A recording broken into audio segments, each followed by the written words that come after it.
cultura, nos quais temos desenvolvido constantemente, né, esses movimentos de arte em volta da cultura e divulgando com isso a literatura capixaba. São esses espaços, as bibliotecas, as escolas, a própria universidade, os movimentos comunitários, os espaços comunitários, enfim. Então, como que a gente poderia iniciar esse diálogo? Não é? E eu gostaria, então, de tratar dessa fala, tendo em vista uma experiência que eu vivi como narradora, contadora de histórias, como professora, como bibliotecária, como sujeito que produz cultura, como sujeito que vive essa cultura, que intercambia, né, experiências. E com isso, eu gostaria de citar uma obra, e a partir dessa obra, ir puxando alguns fios para a gente discutir esse interrelacionamento, né, das obras literárias e dos movimentos artísticos e culturais no estado do Espírito Santo. Gostaria de citar uma obra e, ao mesmo tempo, ilustrar com a palavra, com o canto. Essa obra, a autora foi citada aqui pelo Matusalém, que é a Maria Estela de Novaes. A obra pertence a ela. A obra Lendas Capixabas, que foi publicada na década de 70 do século XX.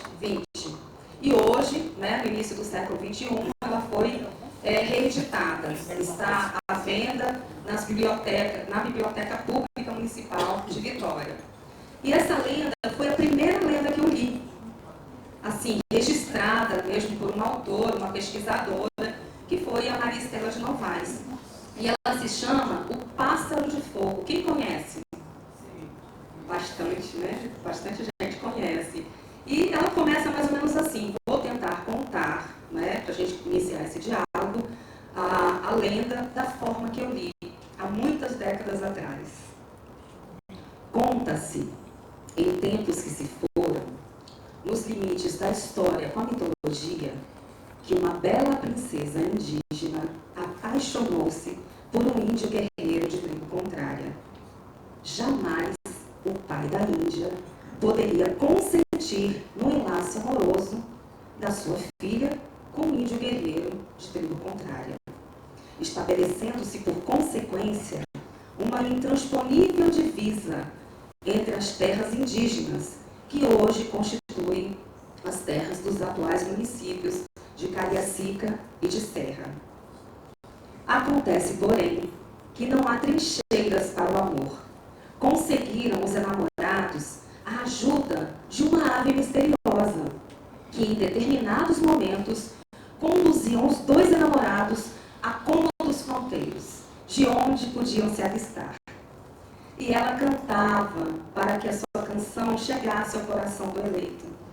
E ele retribuía com um estribilho que era mais ou menos assim: tudo que move é sagrado e remove as montanhas com todo cuidado, meu amor, enquanto a chama arder, todo dia te ver passar, sempre viver ao seu lado, como o arco da promessa, do azul pintado pra durar. Lindo. E continuaram assim, nesse dia amoroso, até que o pai da Índia descobriu a fuga amorosa da filha e conseguiu, com a intervenção de um feiticeiro e de uma fada, transformar os dois em pedras nos referidos cômodos. Cômodos que foram se constituindo no decorrer do tempo, até se constituírem em dois montes litorâneos no estado do Espírito Santo. Um, o Mestre Álvaro, localizado no município de Serra. Outro, o Mochoara, localizado no município de Cariacica. Porém, a fada se compadeceu com um destino cruel reservado aos dois e concedeu que eles recobrassem a forma humana, anualmente. E dizem que é na noite de São João, que se pararmos para ver, poderemos presenciar o pássaro que fora transformado em bola de fogo, sendo ele o mensageiro e o responsável pelas juras secretas que agora ainda continuam sendo juras de amor. E dizem mais, que essa bola de fogo no céu, ela é responsável por marcar a eternidade do amor. E se pararmos para ouvir ainda, nessa noite de São João, poderemos ouvir o índio também cantando, ainda hoje. Sim, todo amor é sagrado e o fruto do trabalho é mais que sagrado, meu amor. A abelha que faz o mel vale o tempo que não voou. Lembra que o sono é sagrado e alimenta de horizontes o tempo acordado de viver. Sim, todo amor é sagrado, meu amor. Tudo que move é sagrado, meu amor.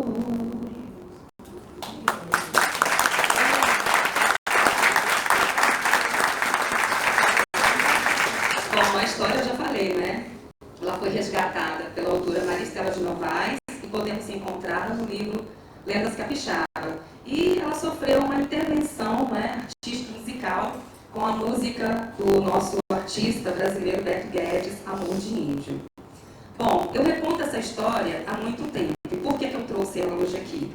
Para ilustrar o quanto que ela é recontada nesses espaços-tempos de informação e cultura aos quais citei. Nas escolas, nas bibliotecas, nos espaços comunitários e na própria universidade, espaço que eu passei a atuar há cerca de 10 anos. Então, nesses espaços, nós já produzimos vídeos, produzimos dramatizações, músicas inspiradas por essa obra, né, essa história, lenda indígena e outras manifestações culturais. E eu posso garantir, em cada espaço, em cada momento, em cada fazer e saber, as práticas vão se diferenciando. E, ao mesmo tempo, vão divulgando a nossa literatura, as nossas histórias, as histórias do povo capixaba. E na universidade, eu tenho um exemplo para contar. Os alunos da disciplina de ação cultural, alguns anos atrás, resgataram lendas, inclusive o Pássaro de Fogo, e fizeram uma amostra de vídeos, né, e de outras atividades artísticas. Algumas estão no cyberespaço até hoje, né, perpetuando esse trabalho que foi realizado há um tempo atrás. E hoje continuamos a trabalhar, né, em outros espaços-tempos. E por falar em alunos da disciplina de ação cultural, temos alguns deles hoje aqui, né, alguns conseguiram chegar, né, e serão homenageados dentro de poucos momentos, né? Então, são alunos de uma disciplina com a qual a gente costuma discutir literatura capixaba, movimentos artísticos e o papel do produtor cultural no Espírito Santo, sendo ele responsável por trabalhar com esse intercambiamento, literatura, arte capixaba e assim por conseguinte. E a gente está trocando experiências, não é, Clério? A gente está tentando trocar essas experiências. Então, hoje, como professora da universidade, os alunos também lá do curso de biblioteconomia estão aqui. O Clério, com algumas pessoas, também irão no mês que vem, né, trabalhar também poesias nessa disciplina de ação cultural. E assim a gente vai trocando experiências. Então, o que eu queria colocar é simplesmente algo que a gente já produz há algum tempo, né, e que não há uma receita mágica, que não é algo novo, mas ao mesmo tempo que não é algo novo, porque a gente sempre vai fazendo de uma forma diferente, sempre a gente vai intercambiando, né, essas linguagens culturais, a literatura e a arte de uma forma diferenciada também, e assim a gente vai dando um diferencial, e se tratando da nossa prática no campo da informação, da educação e da cultura. E por falar em cultura, né, fiquei assim, um pouco até triste, Clério, porque estamos tendo um evento, né, que é nacional, que é o Congresso Brasileiro de Biblioteconomia, né, e Documentação, e a gente está recebendo gente, pessoas de nome internacional, nacional. Eu fiquei um pouco presa nesse evento, por isso não consegui tocar o Bob Dylan, né? Tentei trazer o violão para isso, e assim, em solidariedade ao Clério, acabei saber cantando Amor de Índio também sem o violão, né? Mas o que importa mesmo é a gente dialogar, fazer esse diálogo, que não é um diálogo final, é sempre inicial, né? Sempre a gente vai poder produzir coisas e pensar em coisas diferentes. Essa é uma fala muito assim do nosso cotidiano, do nosso dia a dia lá da universidade, creio que aqui também na academia, porque eu estou num entre-lugar, entre duas academias, né? A academia lá da universidade e a Academia de Letras e Artes aqui. E eu me sinto muito feliz, muito honrada por essa fala e por poder compartilhar um pouco, né, do que a gente tem produzido e estudado no âmbito da pesquisa, no âmbito do ensino e no âmbito da extensão universitária e agora também pós-graduação, já que temos um mestrado em Ciência da Informação se iniciando neste ano, né? Então, também trabalhamos lá com uma disciplina, nesse período eu estou ministrando, que é Informação e Cultura. Então, a gente discute mediação cultural, mediação no âmbito da informação, trabalhando também com cultura, com arte, com literatura, e tudo que a gente puder fazer, se tratando desse movimento de intercambiamento. Então, nesse momento, eu agradeço pela audição e por todos vocês estarem aqui. Obrigada. Muito obrigado, professora Mary Nádia. Muito obrigado. Nesse momento, convidamos a professora Valcema.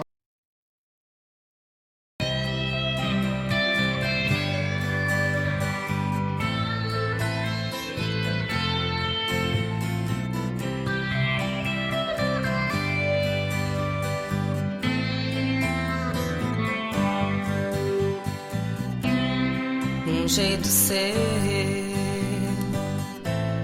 mar que tão fácil se faz esquecer, esperar o incerto,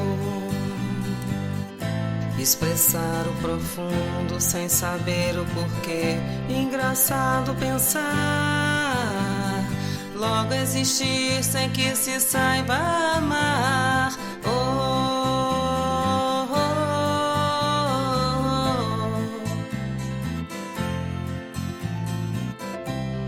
Cada um sabe, a ferida que tem é o que se deve saber. Sempre se sabe o que cabe em si, se tem o dom de prever. Guardar sentimentos, tocar em feridas misturadas também.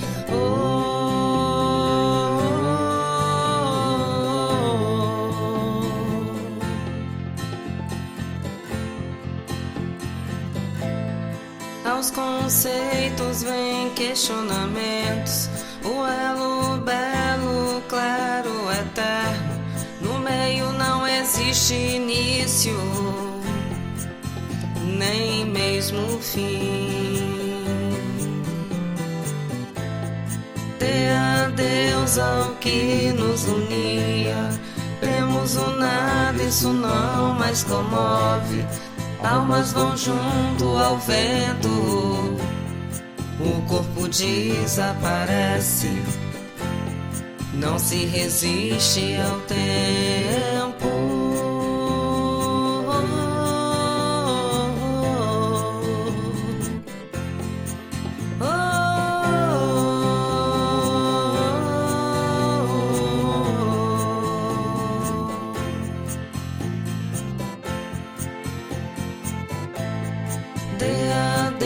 Ao que nos unia, temos o nada, isso não mais comove. Almas vão junto ao vento, o corpo desaparece, não se resiste ao tempo.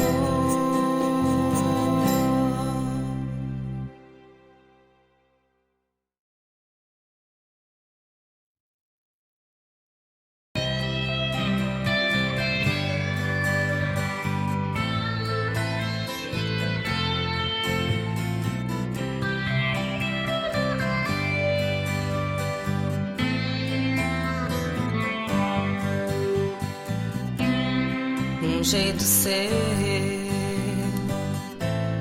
mar Amar que tão fácil se faz esquecer, esperar o incerto, expressar o profundo sem saber o porquê. Engraçado pensar, logo existir sem que se saiba amar. Oh, oh, oh.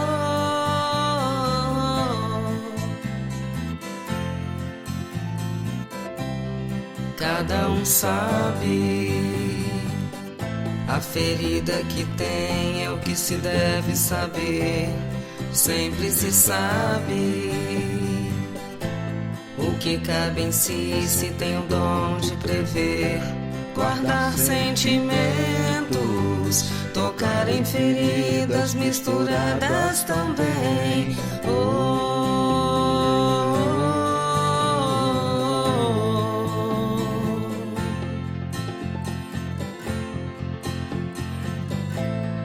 oh. Aos conceitos vêm questionamentos, o elo belo, claro, eterno. No meio não existe início, nem mesmo fim. Dê adeus ao que nos unia, temos o nada, isso não mais comove. Almas vão junto ao vento, o corpo desaparece, não se resiste ao tempo. Oh, oh,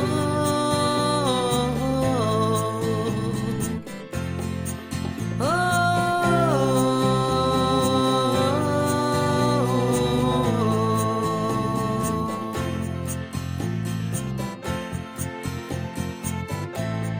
Dê adeus ao que nos unia, temos o nada, isso não mais